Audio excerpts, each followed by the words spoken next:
IPL 2026 కోసం జరిగే వేలానికి ముందు పెద్ద ట్రేడ్ డీల్ జరగబోతోందని క్రికెట్ న్యూస్ సోర్సెస్ పేర్కొంటున్నాయి.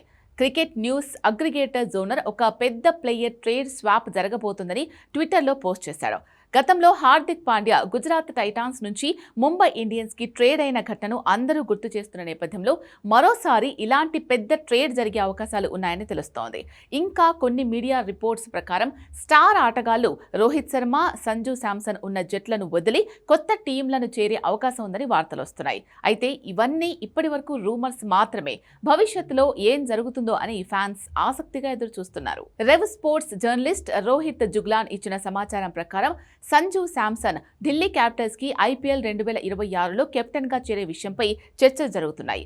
జుగ్లాన్ తన యూట్యూబ్ ఛానల్లో ఆసియా కప్ 2025 సమయంలో సంజు శాంసన్ గురించి తెలుసుకున్నారని, అతను క్రీడాకారునిగా మాత్రమే కాకుండా కెప్టెన్ గా కూడా ఢిల్లీ క్యాపిటల్స్ తో చర్చలు కొనసాగుతున్నాయని చెప్పారు. ఈ సంవత్సరం ఢిల్లీ క్యాపిటల్స్ అక్షర్ పటేల్ కెప్టెన్సీతో ప్లే ఆఫ్కి అర్హత సాధించలేకపోయింది. 14 మ్యాచ్లలో 7 గెలిచి 6లో 5వ స్థానంలో నిలిచింది. ఐపీఎల్ 2025 సంజు శాంసన్ 9 మ్యాచ్లలో 285 పరుగులు చేశాడు. 140.39 స్ట్రైక్ రేట్తో ఒక అర్ధ సెంచరీ కూడా నమోదు చేశాడు. ఇంగ్లాండ్ ఆటగాడు జోస్ బట్లర్ 2024లో రాయల్స్ నుంచి రిలీజ్ అయిన తర్వాత రాయల్స్ మేనేజ్మెంట్ నిర్ణయంతో సంజు శాంసన్ సంతోషంగా లేడని, ఆ కారణాలతోనే రాజస్థాన్ రాయల్స్ ను వీడుతున్నట్లు కూడా కథనాలు వస్తున్నాయి. మొత్తానికి ఐపీఎల్ 2026 ప్రారంభానికి ముందే హడావుడి మొదలైంది. మినీ వేలం సమయంలో కీలక ఆటగాళ్లు కూడా జట్లు మారే అవకాశాలు కనిపిస్తున్నాయి.